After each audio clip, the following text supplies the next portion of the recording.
Welcome back, Mosh Pit Podcast. We're here from zero to hero. How you guys feeling today? We're good, man. Fantastic, dude. Yep. Yeah. Wonderful. Yeah, dude. And this will be the first one going out for you guys, but we are down in LA. Yeah, we're not in the Bay right now. We're down in LA. We're going to spread this shit out this year. Big announcement for you guys. And I'm so privileged to be here at the House of Blues because this is my first time being here, and to go from being in the Bay Area to coming down to LA and being like, hey, we're going to the House of Blues and we're going to fuck some shit up. Hell yeah. And let's get this started. Right, bud. How did all of you guys meet? Well, long story, man. A long story, but abridged. But I've known Sleeve right here for about like 13 some odd years, you know. He actually helped, me when I was learning, how to, record, do rock and stuff. You know, he was like actually my first engineer and coached me, helped me, do all that good stuff. And by the grace of God, he's here, jamming with us now. I met these two fellow gentlemen right here online, and they wanted to jam some some tunes and stuff. The boys from Jersey here, we have Mr. Vegas right here, Tomas, and he's been just slapping the bass and just doing the damn thing. My man's been beating the skins, perfectly, man. So, just happy that, I was able to, and then we got Mr. Steve here, Yeah, Yeah. we're kind of a little scrunched up. He's got his own little private spot up here. He's in frame. I think we're good. Yeah. Oh yeah, man. And then we got Steve, shredding with us and stuff too. Awesome dude, good player. So I'm just really stoked that get to jam with these gentlemen, Nice. Oh yeah. I was going to ask you, what is your dream venue and band to perform with? Yeah.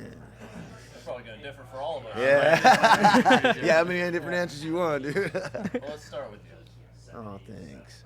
Put you on the spot. Yo, low key. Go front me.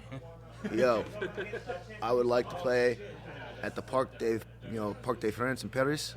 Where they, so it's like a big old stadium. It's beautiful, and it's France. You know what I mean? That's the first one I've heard that's actually overseas. They always go U.S. Nah, man. That's awesome. Yeah, and then I'd like to play like with Sleep Token. That'd be sick. That'd be dope. Yeah. Hell yeah. Go wrong with that. Yeah, bro. I guess we'll go with Mark next. All right. Mine's actually overseas too. For multiple, I like to play the Stadio Olimpico with Muse, because Muse is played there, and that's also where the Italy international team plays, which is my favorite international team. So I'd love to play with Muse in that stadium. I love Muse. Are we allowed to resurrect anyone who we'd like to play for our dream show? Yes, anybody. Okay, then it's the SoFi Stadium with Michael Jackson, not just Michael Jackson's hologram. I want to get up there and I want to play the Beat It solo, every single note on point, all right? That's been my dream for a very long time.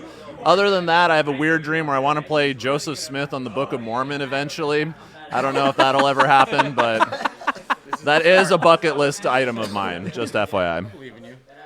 Thank you. I appreciate it. Okay. My first ever big show was with August Burns Red, and I just saw them at Brooklyn Bowl a couple months ago. So I think, I'm also lazy. I don't like to travel. So Brooklyn Bowl, Las Vegas.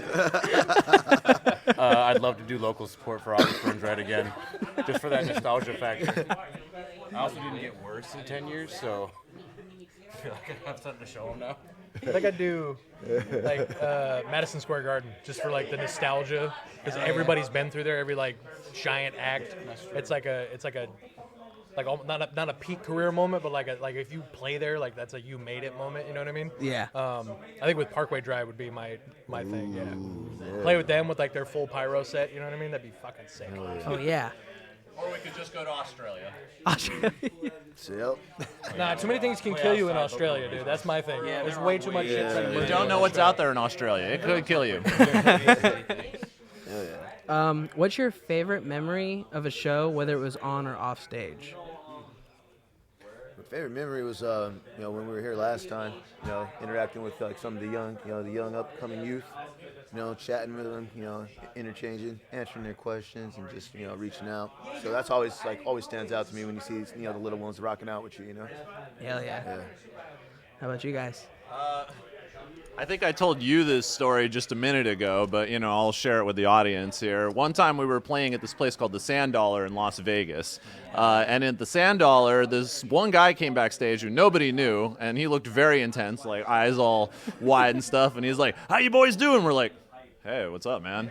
And he's like, "Any of you boys want to go skiing?" And we're like, "What?" And he's like, "Never mind, I'll get it set up." And he just lines up this fat rail just like right on the table. And he just snorts the whole thing, just all to himself. And then he just like plops down and he's like, "So what's good with you guys?" And we're like, "See you later." Didn't know how to deal with that one, but that was the most intense backstage experience so far. You remember any? Yeah, actually. I did a tour in 2014 that it was like an outside tour, and I'm not going to say who it was with because I'm afraid to. But yeah, but Guitar Center sponsored it, and they had all these booths set up for the kids to try. And I would sneak backstage and go to the drum section and just play with all the kids, and they got a kick out of it, of course. And then one time I was just playing a hip hop beat on it, and about 15 kids circled me and started rap battling each other, and that was probably my favorite memory of all time. I'd say in another band I'm in, we opened up for Black Dahlia Murder before Trevor passed away. Oh shit! So we got to hang with them backstage, and that was like really cool. That dude was the nicest human I could ever meet. Like he was like super humble, wasn't too like cool or like. A lot of bigger tour guys, you get that ego or whatever, but he was just like welcomed us with open arms. Like, "Hey, what's going on, guys? Like, how you doing? Blah, blah, blah. You want to hang out?" He was like a really cool human. Real quick, people in Bay Area, I love all my bands out there. People are like, "Why do you go to LA?" These are the stories you get in LA. About you? So a long time ago, I wasn't playing, but I went to go see. I ran away from home to go see some shitty show at some underground bar, and I'm like, "Yeah, this is lit." And a surprise headliner was A Day to Remember, and I was such a huge little fangirl. And I'm like chatting with him. It's like, oh my god. And he pointed at me on stage, and he puts the mic in my face, and I fucking choked. That's your favorite memory? That's my favorite memory. That's my favorite memory off stage at a concert. Do you have like a humiliation fetish? I wouldn't call it a fetish. There's better stories. Shit. I don't know how else to explain that being your favorite experience. No, it's my most fond memory. It's not my most favorite experience. Oh, okay. I'm assuming this is PG, so we're gonna. Oh no, you uncensored. You go as raw as you want. I've actually met A Day to Remember. It was like the weirdest experience I've ever had as well. I went backstage because I'm from Vacaville, same as Papa Roach, and they were at the Warfield playing, and then we went backstage to hang out with them, and Jacoby's son Jagger and I were like, "Hey, let's go downstairs and play ping pong." We go downstairs, and they had the bathroom right there, and the guitarist, I forget his name, for A Day to Remember, walks out butt ass naked. And I was like, "I like your music." He's like, "Thanks," while his dick's swinging. Yeah, his dick's like, "Hey." Well, what are you gonna say? And then you go, "Hey, nice dick, bro." I feel like that's the polite thing to do. Congrats on the career. Congrats on the cock. Credit where credit's due. Now I want to get into more the music aspect. Oh. Did you? I'm sorry, my audio is hella weird. But what is the story of the creation behind your song, A Reason You Can't Sleep at Night? Well, it was great because I was working with these gentlemen, the Wolf brothers, Jeremy Valentine and Brandon Wolf, excellent producers, great guys too. And they, felt, Zero should try like a new direction and stuff, and so we liked the song, it slapped, and basically the concept behind the lyrics is karma, what goes around comes around, plain and simple. That's what the song's about. But and also it's a new direction too, so it's like a little bit more intense. Like it's just it felt right. So it's just kind of a new chapter per se. You know what I mean? Yeah. Sorry, just to bounce off of that. Usually I play it with this guitar for Zero to Hero, but for the new stuff, we had to bring out this. Oh shit. This is X. Yeah. X is what delivers the metal sound that we need for that style. Oh shit. So anyways, we need 7 strings for this stuff now. We need to actually have an expression pedal to go all the way down to the F note. Yeah. It's really deep, really guttural, really different than anything else we've done, and it required different gear. So it's been kind of a cool experiment, I guess, to see if we can pull it off. Yeah, because I remember when I was doing research on you guys, and I was listening to your old, start with your old stuff, and then I ended off with that, and I was like, and I remember when it started, I was like, holy shit, okay. We experimented up in here. Yeah, it's all about that stank face, man. Thank you. And I always do that with a band that's very hardcore, especially when I'm up close to stage and they're looking out in the crowd and shit. I always try to give them the same face because I feel like that's that makes them feel happy. They're like, thank you. That guy gets it. Yeah, he understands. Yeah. What is the backstory behind the name From Zero to Hero? And is there a significance to the number 2? Number 2 is just, that's brand and trademarking, can't take that away from us, you know what I mean? Yeah. And From Zero to Hero, I originally started this band probably 7, 8 years ago with my buddy Clay. And he used to be in a band called T for P.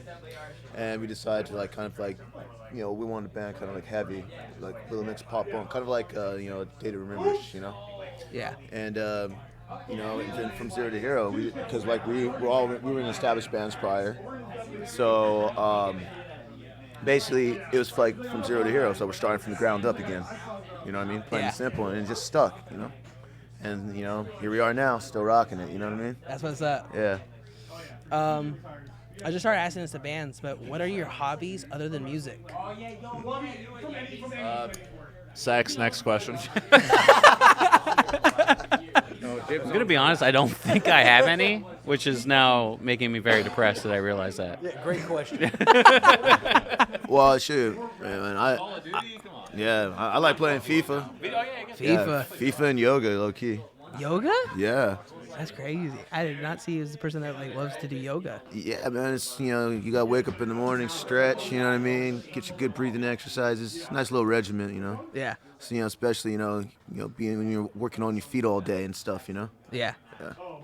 I got too many. I pick up a hobby, and then I invest way too much money into it, and then I drop it when I get bored. You know what I mean? I don't know. I bake. I'm a sucker for baking bread. Sourdough, you know what I mean? The whole fucking process. I swear to God, dude. I find new things out about Thomas every day. What's my most recent one? A couple old buddies of mine. We started playing airsoft, so that's the new money sink. Airsoft's hella fun. Yeah, that's fun, the new dude. money sink for the next 3 months until I'm this is stupid and move on. And I'm an alcoholic. I like how we started and then how we ended. Sex, full circle. We just need the. Somebody should have said rock and roll, but whatever. We said besides music, so we couldn't do Yeah, besides music. That's couldn't do rock and roll. I always ask to every band, but what mosh pit have you seen or been in that was your craziest? Oh man. Oh shit. Yeah. I saw the Wall of Death when Bring Me the Horizon was playing, and they were doing their old stuff, and I lost one of my most expensive watches because I'm a watch collector. And that watch was gone, man. It was gone, just I'm just holding my ex at the time, and just like this, and all of a sudden, you just engulfed by all these people, like freaking war or something, man. It was something else. It was something else. But yeah, that was probably the most insane one I've ever been in. Is that one? Yep. Bring Me the Horizon, man. Dead ass. What's up? One I did not stay in was 2007 Warped Tour, Killswitch Engage, Wall of Death. I left. I was once they separated, I'm nah. I'm 12. I'm getting out of here. All right, that was the first metal mosh pit I was ever in my life, which was at an OTEP show. It was at a local venue. They were just in town for the night. I had never seen a metal show live. I was a teenager. I went to Warped Tour and stuff. So I saw OTEP play, and they played this song called Battle Anthem. And me and my friends made a bet. We were who's going to be able to stay in the mosh pit the longest? So we all race in. We're like 16-year-old kids. There's like 30-year-old drunk metal dudes just like ready to tear it up. And when they get to the breakdown, and they hit it, and it just turns into this whirlpool of human beings. And first I go flying out because I weighed like 90-something pounds in high school. And then second comes out the second skinniest kid going flying out. And we're like, hey, where's our other friend? And he's just flying through the air. Ah! So I guess he technically won the bet, but I think and I'm not joking about this part, I think he literally broke his wrist in that mosh pit. It was fucking intense. Yeah, that's mine. Probably like the weirdest tie you've ever heard of between, I saw Slipknot when they played House of Blues in Vegas, and they sold it out for like 2 or 3 nights in a row, so it was like assholes and elbows, you know what I mean? Like you could not move. So that floor was batshit crazy. A tie between them and Andrew WK. Like, people went batshit for that dude. Like, I was just telling the story earlier today to these guys. Like, you know how like you'll get an artist that'll count down for a song or something, like, or get the whole crowd to do it, like from 5 or 10. Yeah. He counted down from 100. Oh my gosh. From 100. Did he commit to it too? He stood there, 100, 99, 98. He didn't lose a single person. The entire crowd was like, he did not lose a single person in that audience. That's a different level of fame. Dude, and it was, when I say people got down, dude, like it was one of the most insane floors I've ever seen at a concert. Like that, like the whole party metal thing, like that's fucking real. That dude does not stop. I do have a question. You said asses to elbows. Yeah. How does that work? Well, so like you're standing there, you know what I mean, and it's so packed in that like your asshole is touching somebody else's. Like so like this, and you know what I mean? So like, is, like you're standing in the crowd and you got, you know, asshole into elbow. Like, I have so many questions. Sorry. I'm a little proud. This was during my show. We were playing Battle of the Bands in Cheyenne, Wyoming at some opera house. And like they had a top balcony and then they had the regular stage. And we get to the breakdown. It's a little circle pit and somebody fell off the top balcony into the middle of it. Holy shit. So fucking metal. We didn't even get top 3. You didn't sell enough tickets, dude. It was Battle of the Bands. I didn't have to sell tickets. So that's the whole I didn't point do of a those good things, job. ain't I it? just didn't do a good job. It was a joke. It was a joke. It's cold. The streets is cold. Wow. Yeah, I mean, I would say mine, because I have a few. I don't know if you guys have heard it, but like another one would be great for me, which is like, it wasn't even like one little mosh pit. It was like the whole crowd was System of a Down. Oh, yeah. That shit, because I'm actually going to be seeing the 4th time this year. Nice. I love it because it's just like the whole crowd feels the same way about the band. They're like, even though we don't like throwing down, we're going to throw down because it's fucking System of a Down. Just got a bunch of sore older people like, oh, this is going to hurt tomorrow. I feel like there's a limerick in there. We all are getting down. It's the System of a Down. Yep. What's the first concert or festival you remember going to? Say that one more time. What's the first concert or festival you remember going to? Concert. I mean, I could start. Me, it was Warped Tour. When I was a kid, I just like went to a lot of like skate punk shows because I was all about them. And there was like this element when I was a teenager. My parents were super religious, so there was like something about like Warped Tour feeling more innocent than Ozfest, because like Ozfest had like all the Satan imagery and what have you, and Warped Tour is like we all skateboard together, you know, like. So I was able to go to that one. So I went to that for several years. My question is, were you I feel like you're like figure. Were you like wore checkers a lot? Like that checkerboard kind of look? No, that wasn't me. I did have a pair of checkered Vans, to be fair. I did have that, but I wasn't dressed like full-blown Real Big Fish, if that's the question. I'm not even proud of mine. It was Skillet. Oh, I mean, that's not worse than what I'm about to say. Really? No. Thank God, because mine was pretty bad. Rip Skillet. Skillets would be like, Sorry, damn, okay, I guess that's okay. about our concert? Actually, my first concert, man, I think might be Warped Tour. Oh, I always forget to bring this shit up. My bad. Every question, he's like, Sorry. Yeah, it'd probably have to be, you know, one of the early Warped Tours. Damn, again. Stay right here. All right. Sorry about that. Yeah. Yeah. So yeah, it was Warped Tour, and that's when I saw probably like probably the second largest mosh pit I've ever seen. It was actually a Fall Out Boy. Oh shit. Yeah, man. So Warped Tour. So that was my first one too. Especially growing up in the suburbs and stuff. That's like like Steve said, because we're kind of from the same area. We skateboarded and rollerbladed, all that other cool stuff. Basketball jerseys and pop punk, That's the IE in a nutshell. Yep, all day. So I know I went to concerts when I was younger, but like the first one that I actually like remember was Aaron Carter. Like no bullshit. Like no bullshit. Like on that Aaron's House or the house party song, that tour or whatever. You know what I mean? That's He the one. didn't have the face tat yet. No, this was like still Disney Aaron Carter. You know what I mean? That's I like don't know why the. it's so hard I still picture you looking the way you are there. Like I can't picture you as a kid. So Dude, Thomas you has looked like this since he was 6. No, just I a would believe 6-foot baby. Goatee. With the full goat, yeah. No, that's the first one I like remember. Like festival wise, I think it was what was it wasn't Warped Tour, but what was the other one that Vegas had? Bamboo. Oh, was it Bamboozled? Vegas Head? I never made it. The one to at those. Desert Breeze. I moved here after that. Fuck, what was it? It was like a festival that they put on. It was kind of like a Warped Tour, but that would have been. It wasn't Bamboo. Was it more like that LA? underground? Was that No, Germany because that like Bamboo? Pennywise and like a bunch of people. OPM played it, I think. Constantly talks about it. Yeah, I I don't know what the fuck was it. I don't know. Maybe that was just If anybody's from Vegas, if anybody from Vegas watches, they'll know what I'm talking about. Comment It down was- below. Yeah, We can know this. tell me what it was because I could Google it, but that'd just be rude. My first ever concert, I don't remember what it was. It was a festival. I know that. And I was like 13, and my uncle's like, he said, "You want to play bass?" And I'm like, "Yeah." And he took me there. And the only thing I remember about it is that Mantis played, and then they got second on Battle for Ozfest. I remember Oh that. shit. Yeah. And that's the only thing I remember about that festival. That's crazy. And it was fun. I remember that. Yeah, Mantis is from our hometown, so. Oh, really? Yeah, we knew Adair. Well, you knew Adair, right? Yeah.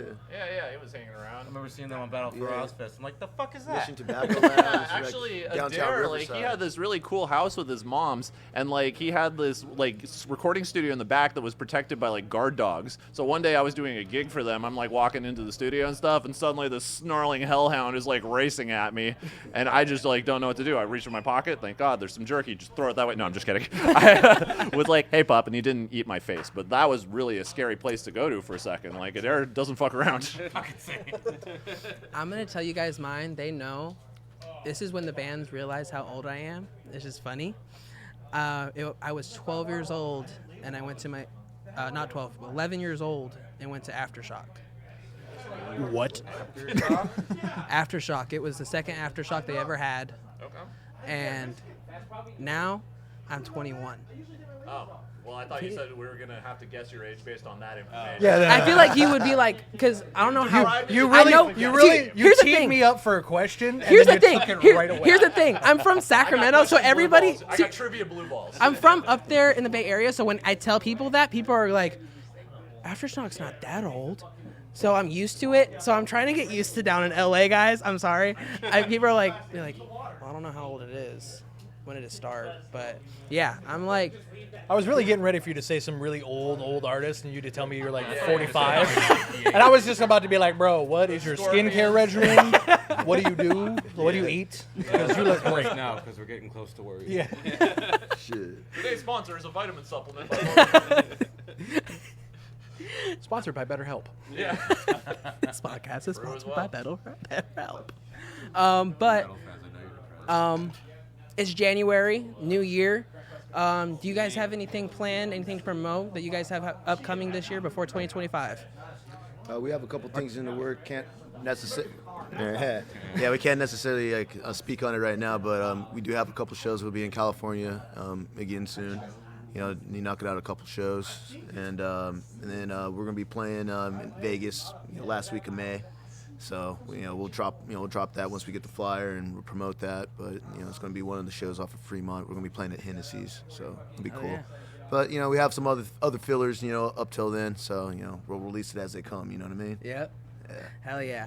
And guys, come up to the Bay whenever you want. I'll show you guys around. Giving us a And place to stay, or? Yay. I got a place to stay. We'll figure it the fuck out. I'll figure it out. Alright, say. I'll figure it out. Right here. And one couch. venues out there. Just fine. Yep. You must all stand behind it while I sit on There's it. already one couch more than usual.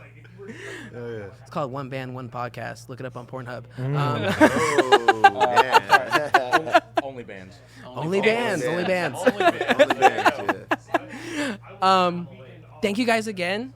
This was a blast, and I can't wait to see what you guys do tonight. Thanks, brother. Appreciate And it. see what you guys come out with next. And we'll catch you next time, Mosh Pit. Later, guys.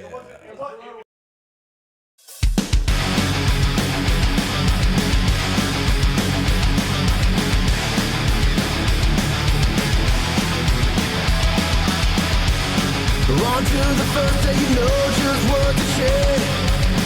When I'm not around in my affairs, baby, you know I don't play the way. You wanna roll around and don't see dough, rather do it for free. You don't care for all the thrills, they got all the flares. Oh, I'm sorry for the letdown. Here's a fist full of quarters.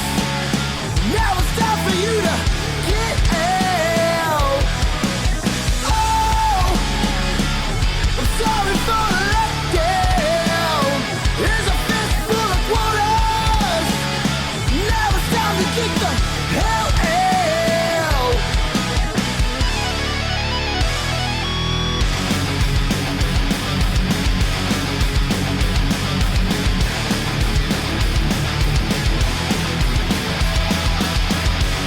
Until the next day, you know just what to say. When I'm not around in my affairs, baby, you know I don't play no way. I'm trying to control my ways and always live that life for free. I got one more thing to say, that shit